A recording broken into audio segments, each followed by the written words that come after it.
Formation of placenta. Yeah.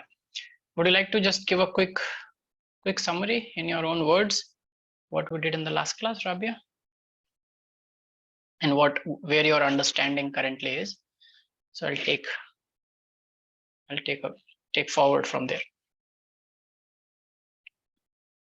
Sure, sir. Yeah.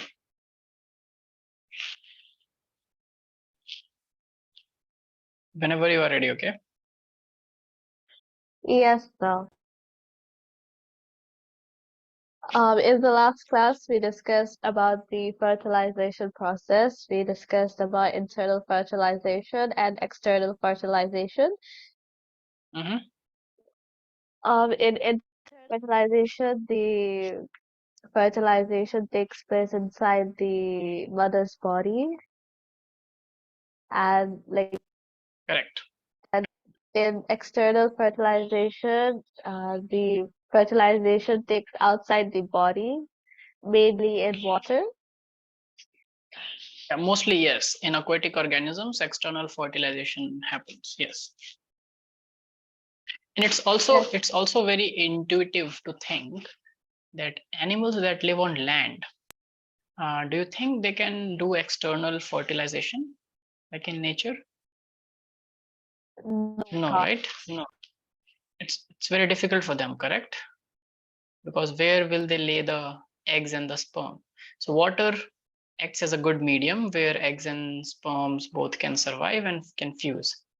It's like more of like the environment that is present inside the body, correct? Yes, sir. Perfect. Yeah, tell me. And then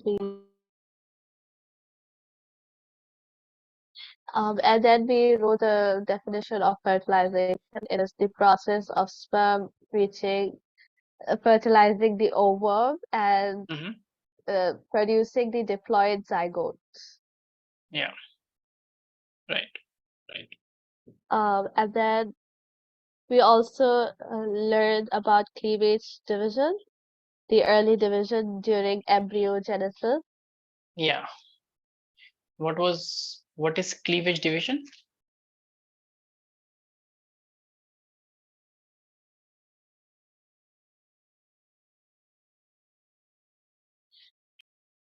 Yeah, we discussed cleavage division here, right? So these divisions that you see are cleavage divisions. What do we mean by that?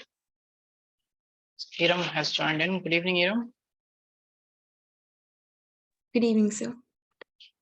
So Rabia is giving us a quick summary of the last class again. Please pitch in and ask wherever you feel like, or help Rabia to if you want to add something. And yeah, okay. Yes, Rabia, continue.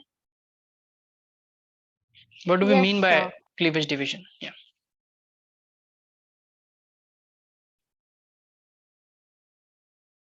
The early division happening during the embryogenesis is called cleavage division. Mm-hmm.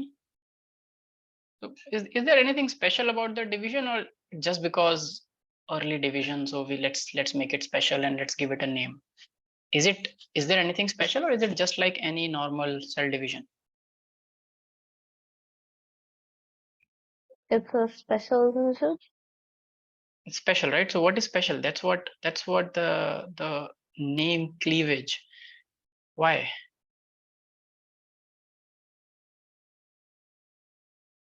Sir, I'm not sure about it. Yeah, Iram, would you like to add something here? Why do we call early divisions as cleavage divisions?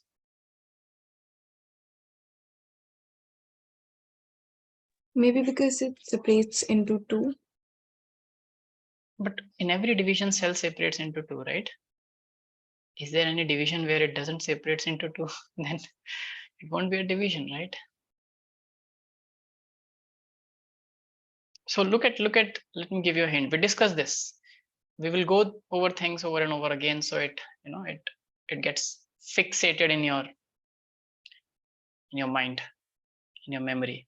So look at this. Can you see something that as the cells are dividing, the overall size is staying the same, but the individual size of the cells are just decreasing, right? Yes, sir. Make sense? Yes, sir. Yeah, so it's a cleavage division because in this, after division of the cells don't grow back, which normally happens. So when cells divide, they grow back to their original size and then they divide again. Here, they keep dividing without growing back in size, because if they grow back in size, this overall size will be bigger than what was the size of the ovum.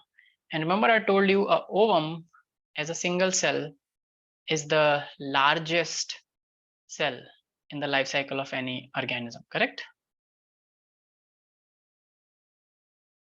Yes, sir. Yeah. Yes, continue. Then what we talked about? Then we talked about syngamy. Mhm. It is the specific event in the fertilization where the male nucleus fuses with the female nucleus. Mhm. What is the difference between fertilization and syngamy? How will you differentiate that, these two terms?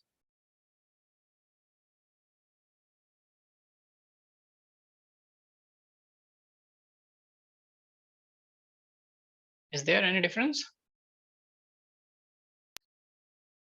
Fertilization is the fertilization between two gametes, and in syngamy it is the fertilization of the nucleus. So these nucleus also comes from the two gametes only, right? So I don't think that's more of a difference. The difference is just very slight. It's syngamy is one specific step in the process of fertilization. Fertilization is the whole process by which a sperm releases, like interacts with the layers of ovum, degrade those layers, get inside the ovum, and then when the fusion of the nucleus of these two gametes happen, that specific stage is called syngamy. Okay, is that clear? Yes, sir. Yeah. Okay, then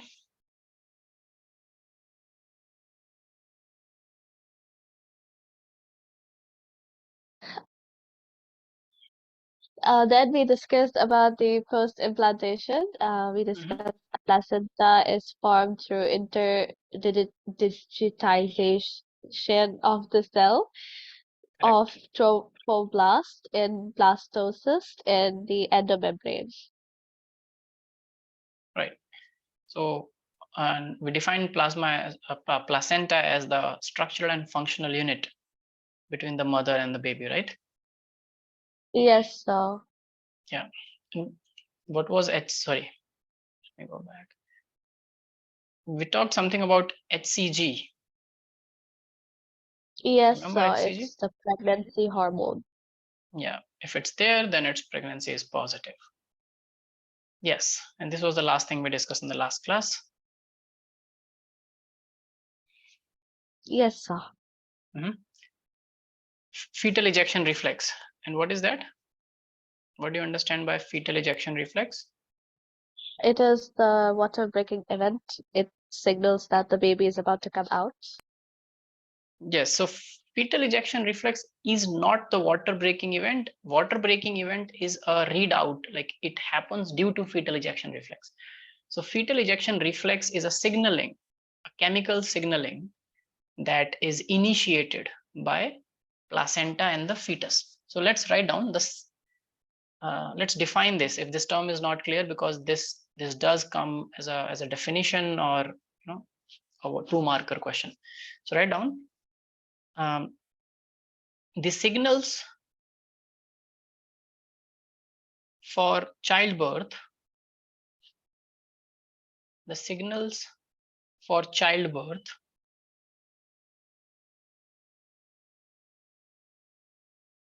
originate from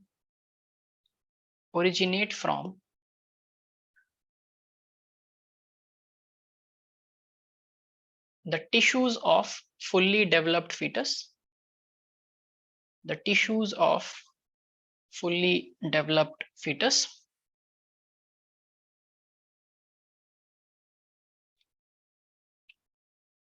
and the placenta,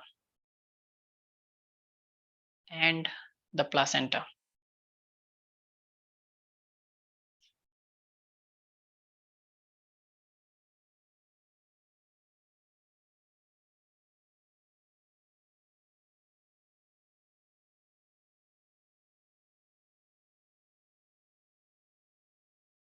Which induces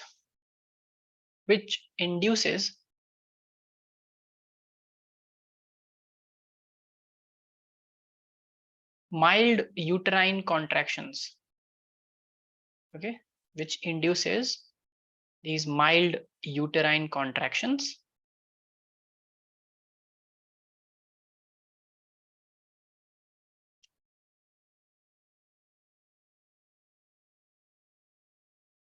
known as fetal ejection reflex, known as fetal ejection reflex. Is that clear? Yes, sir. So this here is part 1. Okay, this direction. Now what happens due to this fetal ejection reflex is that this signaling begins. Okay, so write down as a result, the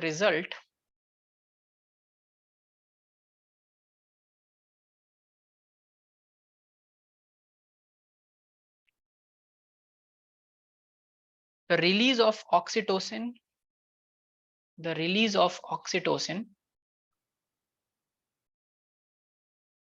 from the mother's pituitary gland is triggered.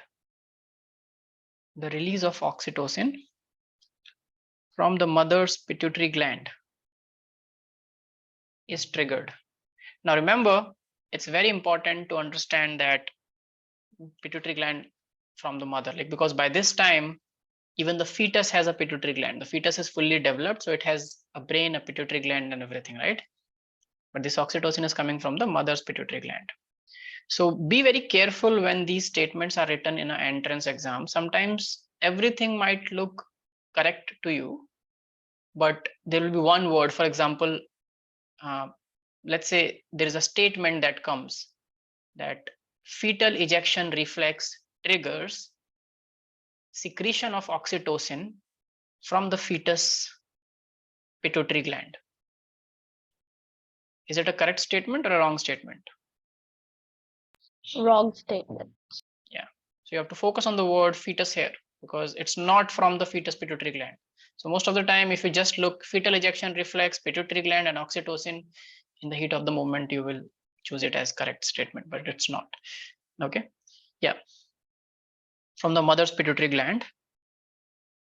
This oxytocin acts on uterus and causes vigorous contractions. Okay, that leads to childbirth. So without oxytocin, a child cannot come out normally through the birth canal. So fetal ejection reflex alone is not capable of, ejecting the child out. Is that clear? Yes, sir. Okay, perfect. Now let's talk about, so this is where we stopped in the last class. Thank you so much, Rabia, for the overall summary. Let's move forward today. So as I told you, today we'll try to focus and finish this chapter with like the portion from NCERT. So let's talk about the fetus development.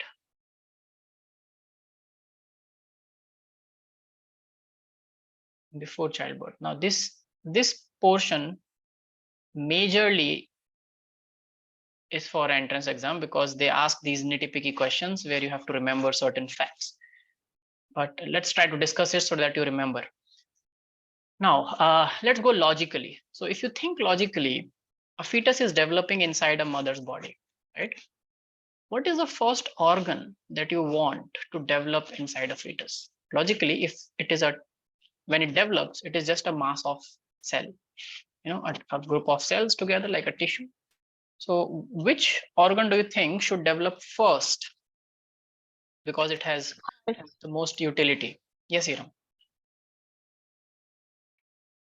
Heart. Heart, right? Perfect. And why do you think so? Why do you think heart should be the first organ to develop? Functionally, but see, structurally, heart also keeps on developing over time. It's not like it's fully developed, but it picks up and starts functioning very early. And why do you think so? Why is it important?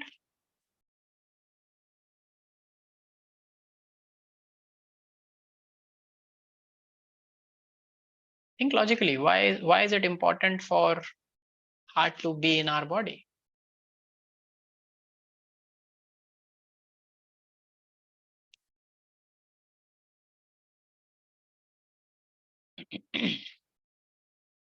For the purpose of circulating the body fluid, which is the blood, right?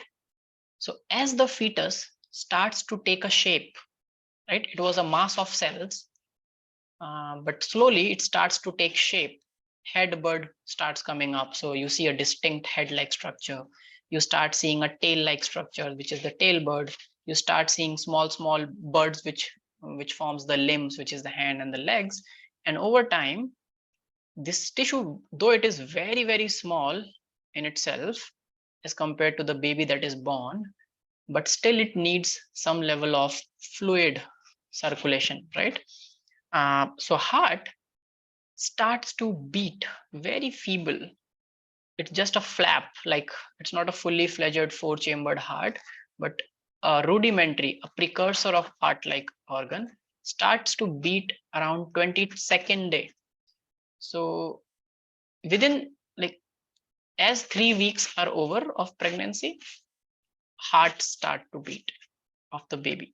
So you will hear a very feeble heartbeat if you place the stethoscope at the uterus or the womb of the mother, like from the outside. Okay. So what happens is the whole pregnancy there's a term called parturition. Yeah, there's a term called parturition. Anyone knows the meaning of parturition? Delivery. Parturition is, yes, it's called the event of childbirth or delivery. So delivery is not a biological term. Even Amazon delivers, but you won't call it parturition, right? Even the Swiggy Zomato delivers. So parturition is childbirth in layman's term, when the baby comes out, which is called delivery. But don't use the term delivery in your exam. Okay. Though it's also used in NCERT. NCERT says that by the end of 9 months, the baby is ready for delivery. But childbirth is a better term. So parturition is childbirth. The process of the fetus coming through the birth canal and taking birth is called parturition. Now, from fertilization, or I should say implantation to parturition, is called pregnancy, right? So implantation to parturition. This period is called pregnancy. Pregnancy also, biologically, the term is gestation period.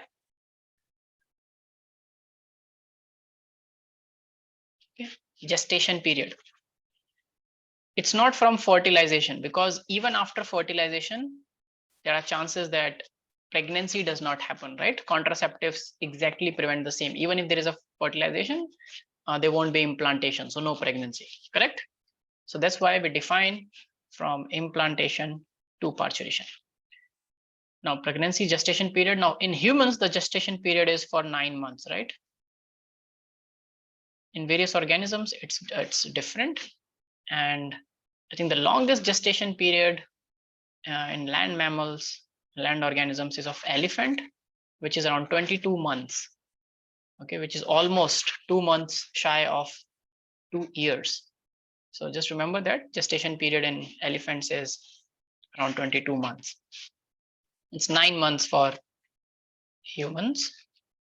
Now these 9 months we divide into trimesters, okay? So first 3 months is called first trimester. Tri means 3. Then there is second trimester. And then there is third trimester. Okay, this is month 1 to 3, 4 to 6, and 7 to 9. Okay, now let's start with first trimester. So you have to understand what is happening to the fetus in every trimester. Now in first trimester, it is the most rapid and dynamic phase because it starts with a single cell, which is zygote, and now very rapidly a lot of things, a lot of organization, formation of layers, organs will start happening. So this is the most rapid period, dynamic period. And third trimester is mostly when the painting is ready and you're just making small changes, making it better. It's like maturation period. So in the third trimester, new organs are not formed. Whatever is formed develops and grows and becomes stronger and stronger. Do you understand? This is the logic, right? Am I audible? Am I clear? Yeah. Yes. So in first trimester, there is months. So let's start with first month. In the first month, the most important thing that happens is formation of heart. As I told you, around 22nd day, around 3 in the after third week, the heart is formed and it's there working. Okay. So the first signs of a healthy pregnancy is checking this heartbeat of the fetus by the end of first month. So females who are pregnant, they have to go to regular visits, and in these regular visits, some signs of the development of the baby are seen. Okay, either through ultrasound or through physical examination. So this happens. This is the most major highlight. Organs also start to form, and also before this, another thing that happens initially in the first week is formation of germinal layers. You know what is germinal layers? Class 11th, quickly. What are germinal layers? What is a triploblastic organism? Diploblastic, triploblastic organism. Rabia? This you have studied.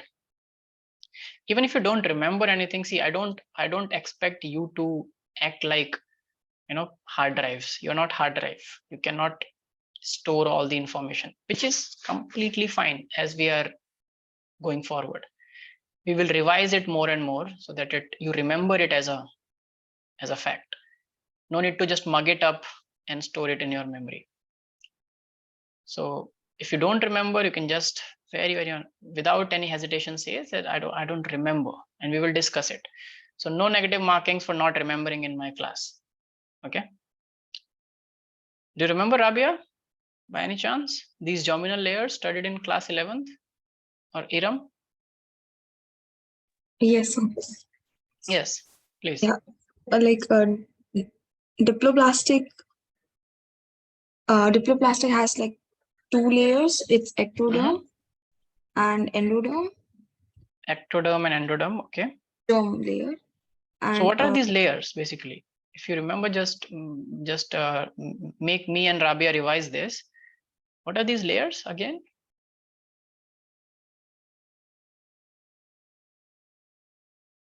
So as a embryo develops, there are 3 germ layers that are formed in a triploblastic organism. Ectoderm is the outermost layer. When I say it is outermost layer, it need not to be present only on the outermost surface of the organism. I'll give you an example. So remember, both the brain, which is the neurons, and the skin is formed of ectoderm. But skin is on the outer side, but brain is not exposed on the outside, or neurons are not exposed on the outside. Okay. On the other hand, if you look at the mesoderm, most of our organs are formed by the mesoderm, which is the middle layer, and endoderm, which is the innermost layer, is mostly gut and other things, right? So there are 3 layers that form different things in the whole organism's body. If all these 3 layers are present together, then it is called a triploblastic. Am I correct, Iram? Yes. Yeah. And if only 2 layers are present, which Iram rightly pointed out, which is ectoderm and endoderm, so the mesoderm is missing, which means these kind of organisms will not have a body cavity and will not have organs, lots of organs in their body. Okay, so many organs will be missing. So those are called diploblastic organisms. And can you tell me which organisms are diploblastic? If you remember that, I'm going too far, but that's again connected. So if you don't remember, it's fine. You can always revise back. I think it's in classification chapter. What organisms are diploblastic? In kingdom Animalia. Which phylum? Anything you remember? Do you remember? Yeah. Yeah. Yes. Gum jelly. Not really. Do you remember platyhelminthes, flatworms? Yeah. Yes. So platyhelminthes were diploblastic, right? Just 2 layers, no body cavity. So they didn't have coelom, body coelom, right? Perfect. Yeah. So in the first month, these are the 2 major highlights. In terms of development, formation of heart is the most important thing. In the second month, what do you think now should happen in the second month? Limbs. Yes. So now again, let's go by the logic. Now you have a heart, which means now you can circulate the body fluid, which is the blood, to various different corners of your body, and they can also develop. And what are the corners of our body? Limbs, right? The fingertip, my fingertip is the cornermost part of my body, right? It's very, very far away from my body cavity, from my main body, where my heart, lungs, and all organs are. My fingertip is very far away, right? Same is with our toes. It's very far away from our main body. So for these to develop, you need circulation, something that can take nutrition to these parts and something that can bring back waste from that part. So when heart is ready, now you are set to form limbs. Do you understand the logic behind it? Yes, sir. And fingers. So formation of limbs and digits is what happens in the second part. And then by the time the 3rd month ends, which is the first trimester ends, which is 12 weeks. So whether they ask in the terms of trimester, month, or week, what happens? Most of the major organs,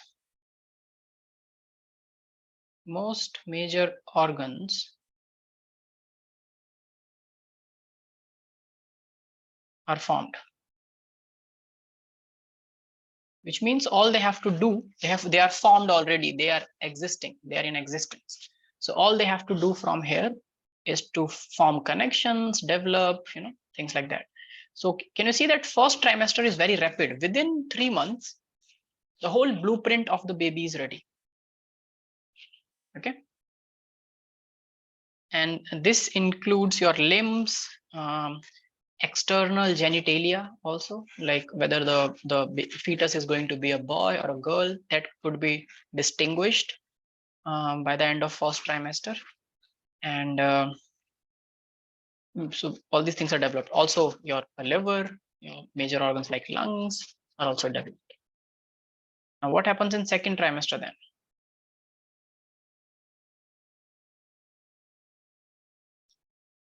Now we are going to fine tune and functionality of the fetus begins. So in second trimester, we are not going to divide by months, because mostly what is the major highlight of second trimester is that the fetus starts moving inside the womb.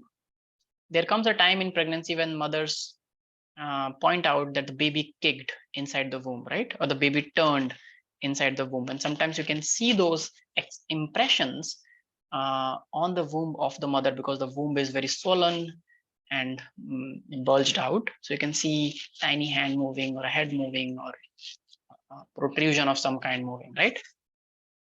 Any one of you have seen a pregnancy at your home?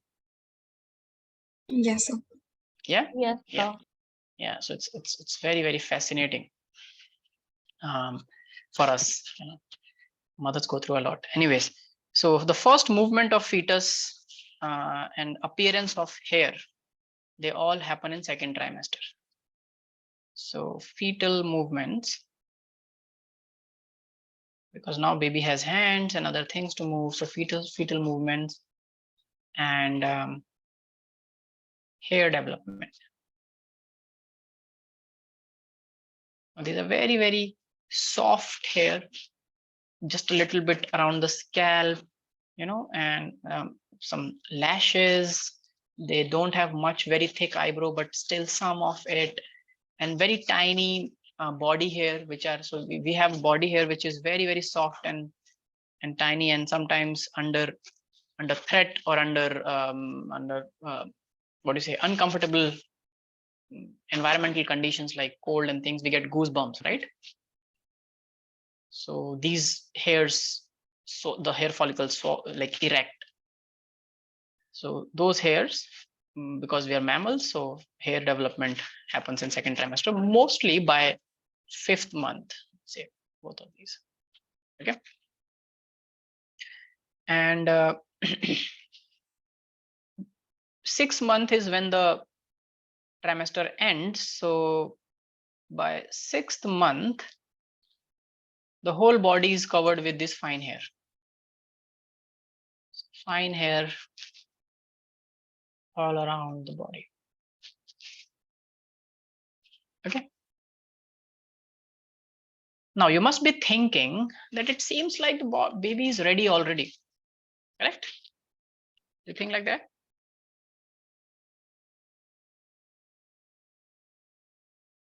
If you think like that, you are correct. So there is something called premature delivery. Have you heard of babies getting delivered in the 7th month, 8th month of the pregnancy? Yes, sir. Yeah, but you ever heard of a baby getting delivered in 5th month or 6th month? That's not called delivery then. That's even not called premature delivery. That's called an abortion. So 2 trimesters are very important. 6 months are very important for the baby to be ready.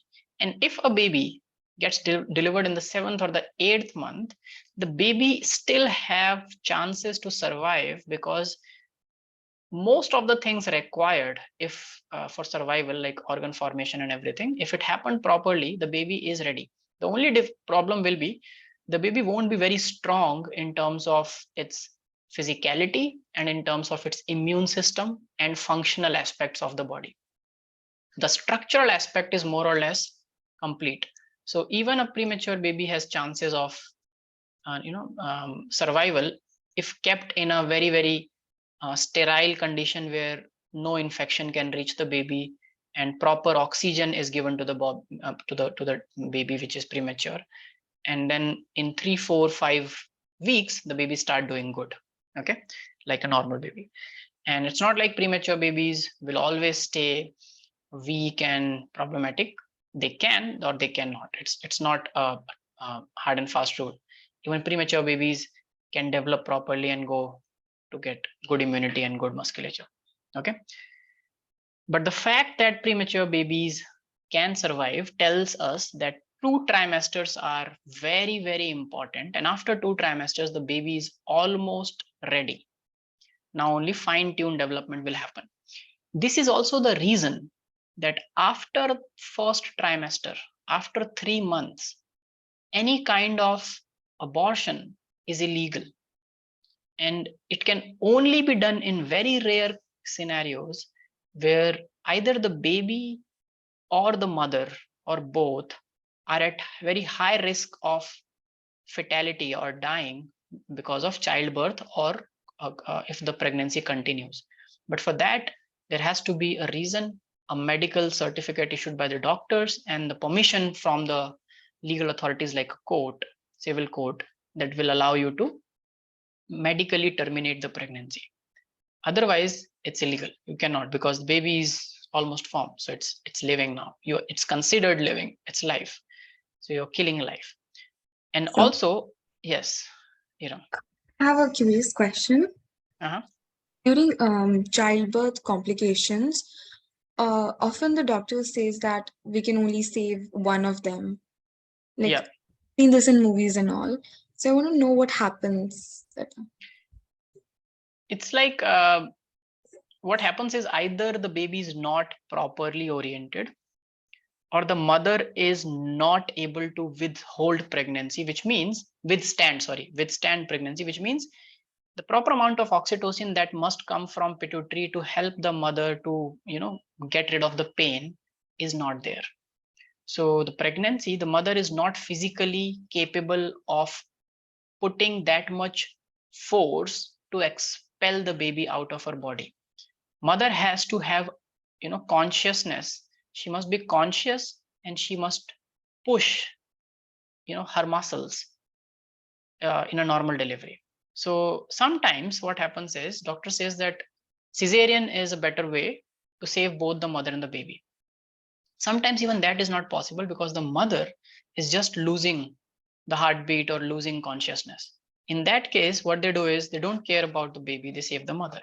Or if you cannot save the mother and you can only save the baby, then you don't, like, it's not good to say don't care about, but you prioritize the baby. So you do a cesarean C-sec and you prioritize the baby. In that process, because you cannot give you can give life support, but you cannot give drugs to support mother. Remember, I told you cannot give very heavy dosage of painkillers, steroids, etc. to the mother during pregnancy, because it will affect the child.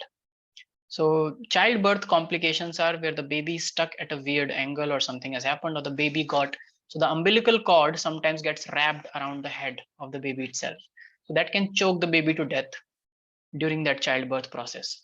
So all these things can happen. Multiple things can happen, right?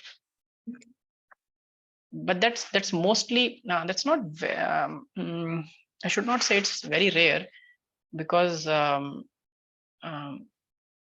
infant mortality or fetus mortality is very high in underdeveloped and developing countries. So because of lack of nutrition to the mother, because of lack of resources, medical resources for a proper delivery. Okay, does that answer your question, Iram? Yes, sir. Okay, so 6 months is over and the baby is almost ready. And this is also the time, by 6 months, when fine hairs cover the body. This is also where the eyelids separate and the baby can actually open eyes.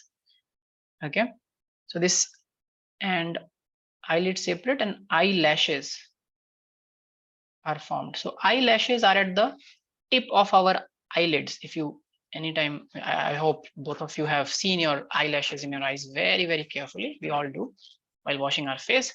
So you must have realized that our eyelashes are actually at the tip of our eyelids, right?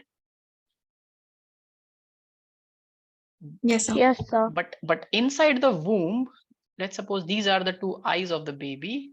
Inside the womb, there is no eyelid separation. It's like a lid running throughout.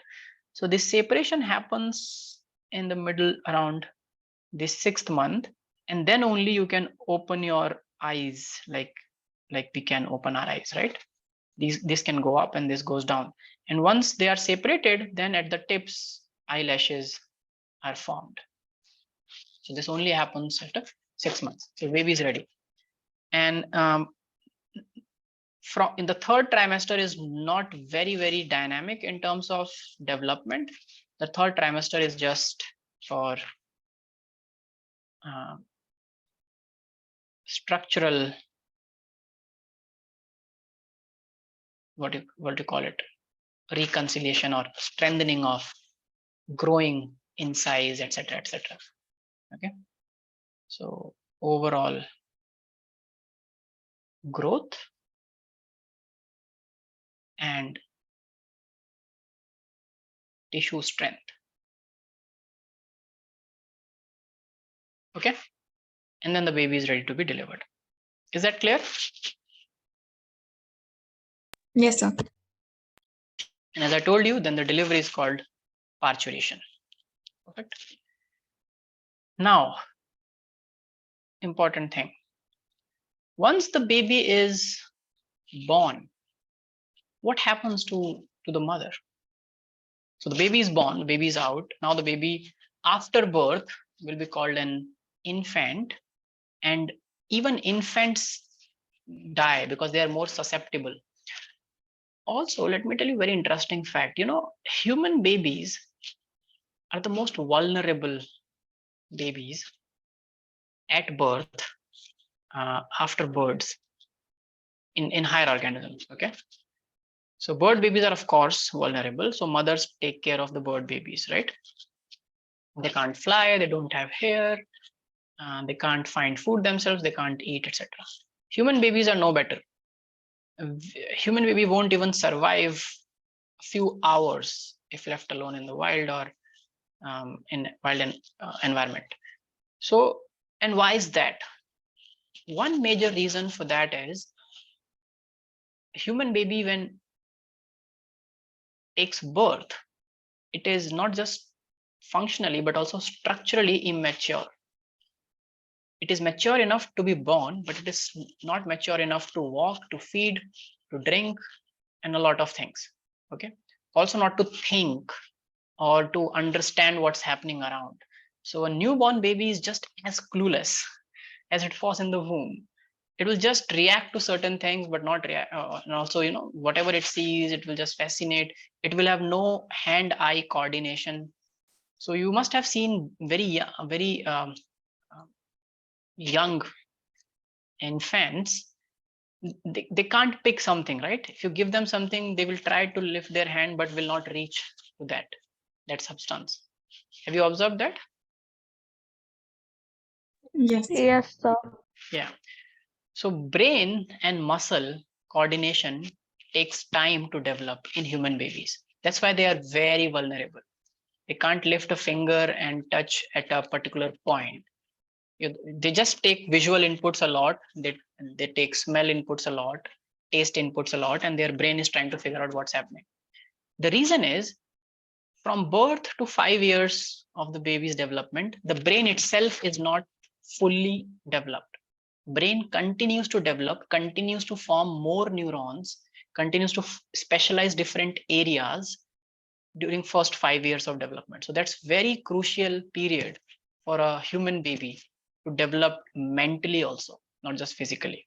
Okay, and in those initial 5 to 6 years of the life, both nutrition and environment is very important for the baby, human baby. Parental care is utmost necessary for a human baby. Whereas if you see wild animals which have equal gestational period or longer gestational period than humans, for example, let's talk about a deer. When a deer gives birth to a calf, or a giraffe gives birth to a fowl, a calf, that baby within hours, like within an hour, learns to walk. Within a few hours will learn to suck milk from the mother's mammary glands, and will develop instincts within a few days to evade predators or to try to run and hide, etc. You must have seen that, right? In Discovery channels and all. Yeah, yes or no? Yes, sir. So their brain is very, very developed at the time of birth.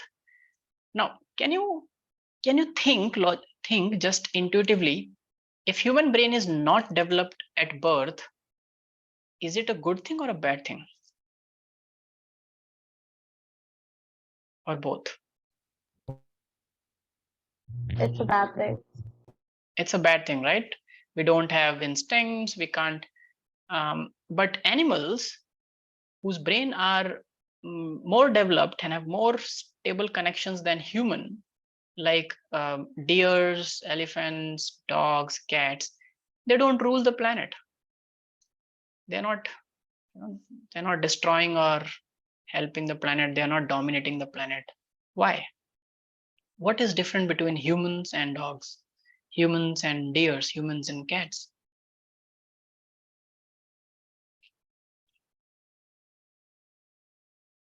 We can do science, we can do music, we can make cultures, we can form ethnicities, we can form, languages, music, art, food,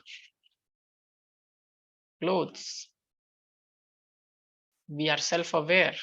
We can do mathematics, right? Do you think other organisms can do that? No, they can't. Mathematics to some extent, yes, and they also have many behaviors which are very, very, but the cognitive capacity of human brain is much higher. The reason is, after birth, our brain is still plastic. It can still remold, it can still form new areas. So for example, after birth, a human baby can learn to ride a bicycle. A human baby can learn to become a musician, mathematician, anything it wants. But let's say, or can learn a language, can learn to speak in 1, 2, or 3 different languages. But after birth, a deer baby cannot learn language, cannot, draw, cannot do fine arts. At birth, a human baby is worse than a deer baby. It cannot even do hand-eye coordination. But over time, that blank slate helps, and we can develop more features and more cognitive capabilities than any other organism. There are both pros and cons to being born with a cemented, fixed brain, developed brain, or being born with a plastic, fluid dynamic brain. But what's important here is, so after birth, baby is taken care of, but what happens to mother post parturition? So let's talk about post parturition events.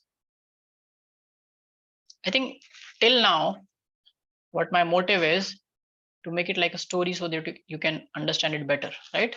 Is it helping you, till now? So far, so good. We're on the same page. Yes. Perfect. So first thing that is required post parturition is lactation.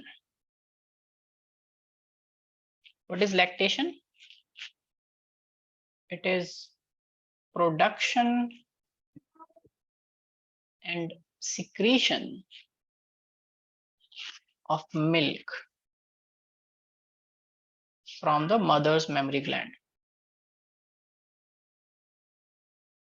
right?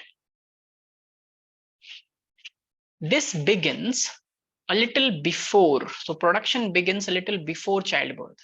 Makes sense, because the moment child will be born, we were, when humans evolved, there was no baby food available, Cerelac available, or other fluids available to feed the baby. So all mammal babies after birth depend on mother's milk, whether they are deer, elephants, cats, dogs, humans. We are all the same. So mother's mammary glands develop and start producing. Oh, I'm so sorry, I got a power cut, but I think it will be back. I think you can hear me clearly, right? It's back. Yes, sir. Yeah. Yes, sir. So the production of milk starts, and that is called lactation. That thing is called lactation. So write down. The mammary glands. The mammary glands of females. The mammary glands of females undergo differentiation and development. By differentiation, I mean division of various cells to form the, we discussed this above already, structure. Let me go up. Yes, to form these mammary alveolus. So It differentiates and form many alveolus within which milk can be produced. Okay, so yes. So the mammary glands of the female undergo differentiation and development during pregnancy, during the later part of the pregnancy, and starts producing milk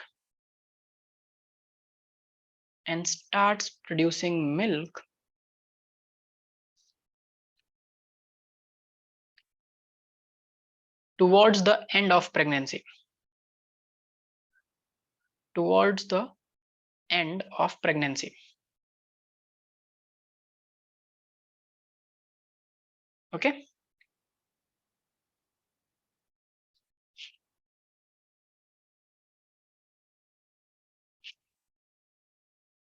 Is that clear? Yes, sir. And for this, there is one major important hormone. Anyone remembers the name? A hormone which is important for breast development in females and for lactation. Oxytocin? Oxytocin is important for childbirth. Oxytocin is important for overall. I will not say no to your answer because NCERT doesn't talk about it, but yes, oxytocin does have a role. Oxytocin has a role in overall development of the pregnant female. That's true. Even the uterine contractions and also the mammary gland development. But apart from that, there is one hormone that's specifically dedicated for lactation and breast development during pregnancy, differentiation during pregnancy. See, non-pregnant females also have fully developed and functional mammary glands, right? Right from the teenage, estrogen works. So you are not secreting oxytocin as a post-puberty. Females are not secreting oxytocin majorly when they're not pregnant and in their 20s, but still their mammary glands develop. So that's happening anyways. But for lactation, a special hormone is called prolactin. Remember the word pro before Yes, sir. lactin? Yes. So prolactin comes in and helps in this whole process of lactation. That's where the word prolactin comes from. And as a result of lactation, the milk which is produced is called the human milk. Human female milk is called colostrum. Colostrum, the characteristics, just remember, I don't know if it was asked, but yes, just remember it is a thick yellowish colored fluid. It's not like the cow and the buffalo milk that we get in the market. It's not whitish and very, very watery. It is thick and yellowish. And colostrum is a major source of antibodies. It contains antibodies, especially antibody A, or what we call IgA. What does Ig stands for? Again, class 11th, immune system. Ig, what does Ig stands for? Immunoglobulin, right? Globulin is protein. Hemoglobin, myoglobin, immunoglobin. It's the protein which is functioning in the immune system, and it's called immunoglobulin A. There are A, IgG, IgA, IgM, all these antibodies are there. Mostly antibody A is present in huge quantities in colostrum, in mother's milk. And that is the first type of passive immunity. It provides passive immunity to the infant. Okay. So newborn babies develop resistance to diseases more if they are fed well on colostrum and not on artificial mixtures that come in the market or any other animal's milk. So cow and buffalo milk is good source, but cow and buffalo milk do not contain these human antibodies that help the baby develop immunity. In fact, scientific research has shown that post-birth, it is a very crucial fact, post-birth, for 6 months, the baby should only be given colostrum and nothing else. Okay, 4 to 5 times a day, the baby should only feed on mother's milk and nothing else, not even water. Now that might sound a little bizarre to you, but yes, not even water, because colostrum has the right amount of water, nutrition, carbohydrates, proteins, lipids, antibodies, everything in it that the baby needs. Okay, but mostly it's not done because of many factors. One factor is that females increasingly nowadays after pregnancy are not able to form as much colostrum as they should to feed the baby. So they can feed the baby once or twice a day, but not for all the meals. So they have to depend on other sources. Okay, which is okay, but at least once or twice they should be fed, which they do. Okay,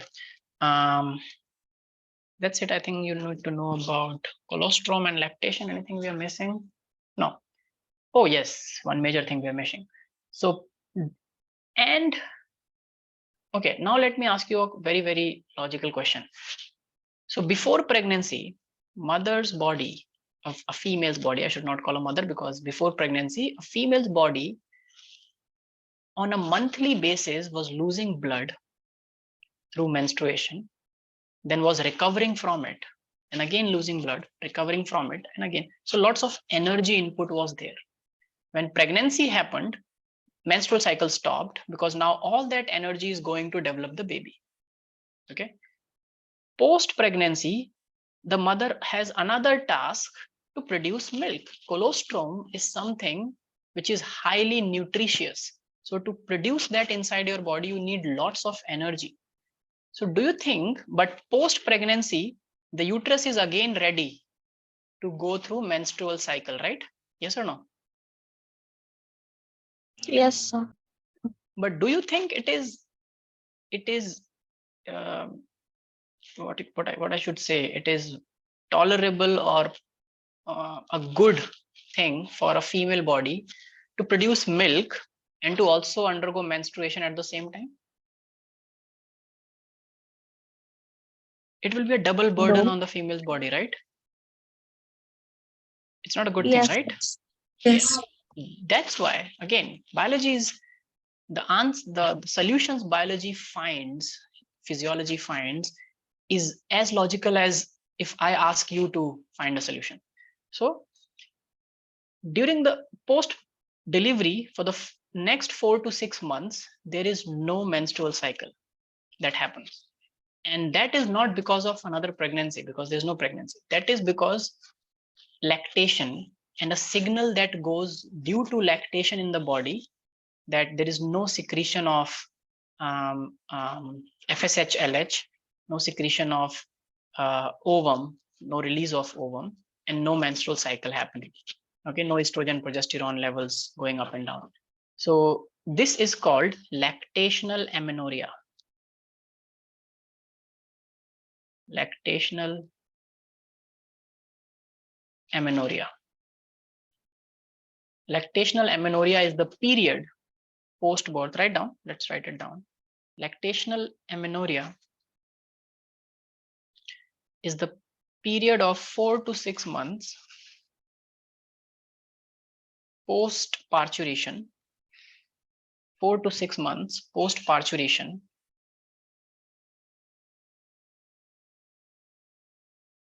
in which no menstrual cycle occurs. Okay, in which no menstrual cycle occurs.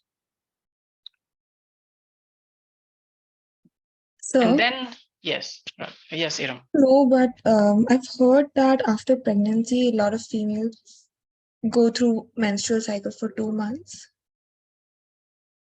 That's not menstrual cycle. Like you're saying immediately, No, like the it's month just the month they delivered, the next month they will undergo menstrual cycle. no, just within after just they give the birth. After they give the So birth. after they give the birth, you mean to say that for the first of like let's say let me understand your question. So let's say the female gave birth in February. So you mean to say that in February only there'll be a menstrual cycle, or in March? February only. Yeah, so that's not menstrual cycle. That's clearing up of the womb. The womb became very huge. The uterus lining was so thick to support. As the baby grows, the uterus lining becomes thicker and thicker and thicker and thicker, because placenta becomes bigger and bigger, and lots of connection, blood, umbilical cord, baby's producing more waste. So as the baby grows, amniotic cavity grows, uterus grows, thickness grows. When then the baby is born, that happens with all birth giving mammals. After the birth of baby, for the next few days, there will be constant release of blood and discharge from their uterus, right? That is what you're talking about. Yes, that's not menstruation, right? That's not menstruation. That's clearing up of the uterus so that uterus can go back to its baseline. Does that answer your question, Hiro? Yes, sir. Yeah. And for the next 4 to 6 months, there won't be any menstruation, because even if there is any bleeding, that will be clearing up of the uterus only, and nothing else. Okay. And in next 4 to 6 months, the body recovers, the mother has more strength, and then the lactation will start decreasing and menstrual cycle will start again. So that's why by the time the kid reaches 1.5 years, it's very important that the kid stops feeding on mother's milk. So there are ways by which you have to shift the baby from mother's milk to other food, because baby would not like to shift very easily. Babies develop a taste for mother's milk, and they would also develop a behavior to suck on mother's mammary gland, so they will not leave that very easily. But behaviorally, that change has to be made, and it's important, because mother cannot continuously form milk for very long when they are menstruating, or even if they are forming milk, they will not form the same amount for very long. Okay, great. So I think lactational amenorrhea is clear, right? You have written down. Yes, sir. Perfect. So do you have any questions from this part? Let me just go through please go through everything from top to bottom. Let me just go through one thing and see if I have missed something.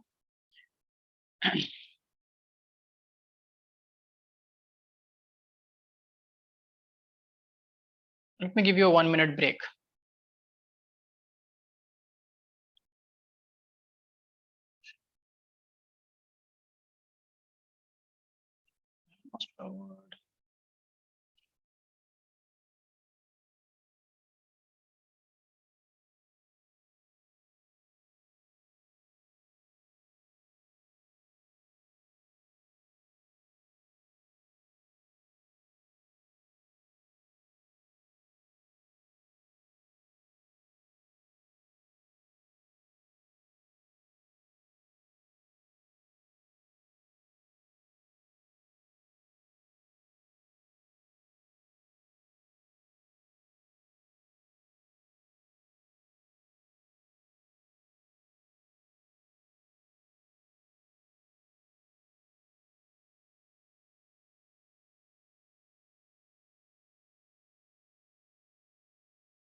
Okay, I'll wait for you to come back.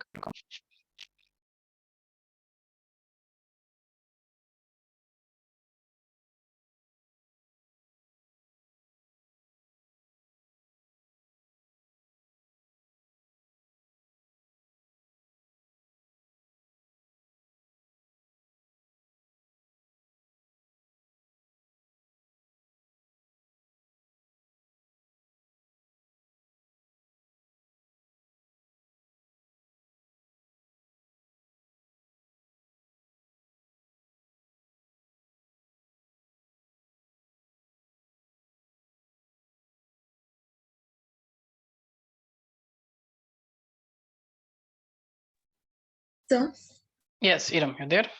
yes, sir. So, like you said, Okay. the menstruation starts after 4 to 5 months, right? Yeah, 4 to 6. Yeah, it's again variable between female to female, but first 3 to 4 months is standard. In some females, even for 6 months, the lactational amenorrhea can be there. But if Yes. mother is But breastfeeding the child, then the mhm. period should not start after she stops it, right? Until she you stops mean it, right? you mean to say it should not, the period should not start Until she, till 1 year or something, right? Till she yeah. is feeding the child. Yeah, no. So it's not an absolute thing. See, it's all depending on hormonal signaling. So biology, or the human biology, or biology of any living system, it is based on survival instincts. So whatever makes an organism survive better.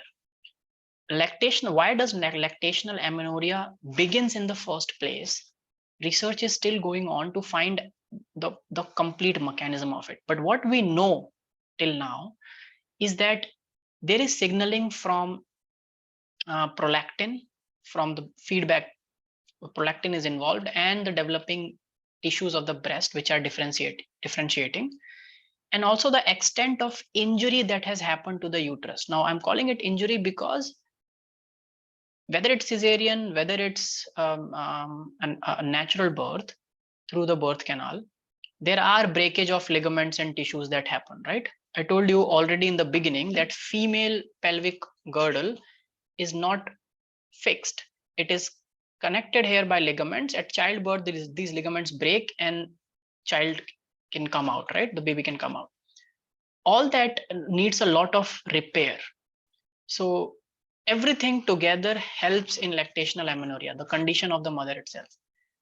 The moment these conditions start getting better, mother can still continue to form breast milk. It will not just stop all of a sudden in a day, but menstrual cycle comes back. Okay, so there is some sort of, but the amount of lactation that a mother was doing, pregnant mothers do during their end bit of pregnancy and after pregnancy, the amount of lactation they do decreases over time when menstrual cycle comes up. It's not all or none phenomena. Nothing in biology is, black and white. It's mostly gray zone. It's a balance that body maintains. So that's why I said that. Does it make sense to you? It's a good question, but it's Yeah. not a switch on, switch off mechanism.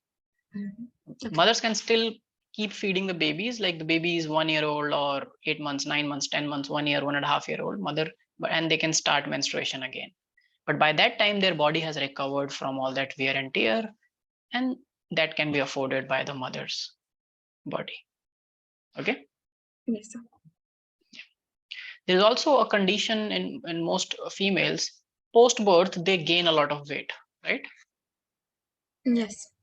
Yeah, that's majorly because of a lot of their there is a paradigm shift in their metabolism. See, when they were pregnant, their metabolism had a burden of metabolizing and producing nutrients for themselves and for the baby.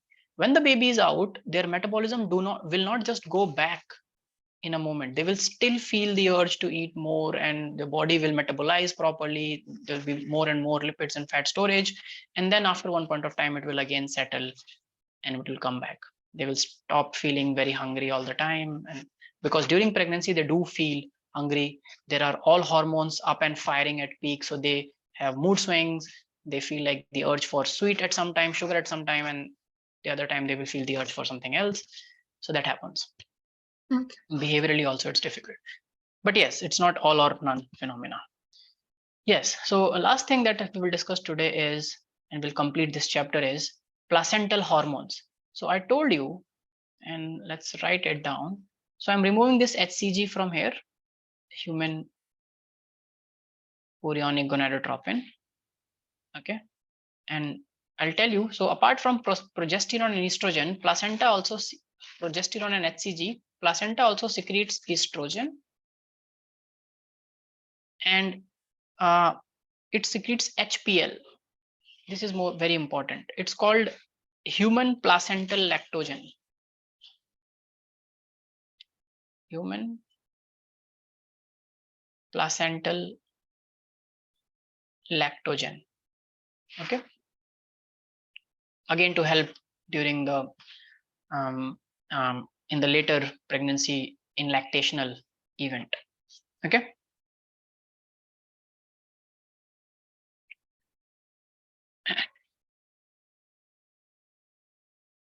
Though your NCRT says that oxytocin is majorly secreted from posterior pituitary, I'm just telling you that there is a group recently who has figured out that placenta also secretes oxytocin during pregnancy. Okay. But often it's not called purely a placental hormone because it comes from pituitary majorly. Okay.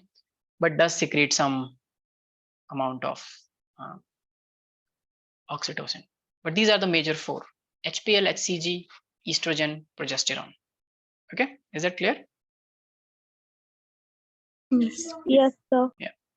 Out of which you should just remember for entrance purposes, progesterone and estrogen are steroid hormones.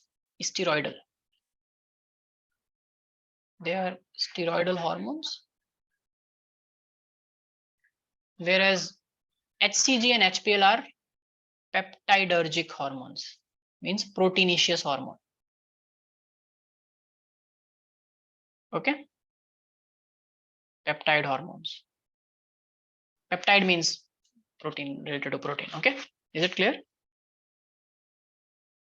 Yes, sir. Yeah, what else? It secretes, oh yes, one important hormone secretes which it's relaxin, to help the female during childbirth, relaxin. I think that's all. Yep. Oxytocin I'm not including because oxytocin according to NCRT is a pituitary hormone majorly, but your NCRT is not updated, right, with latest research.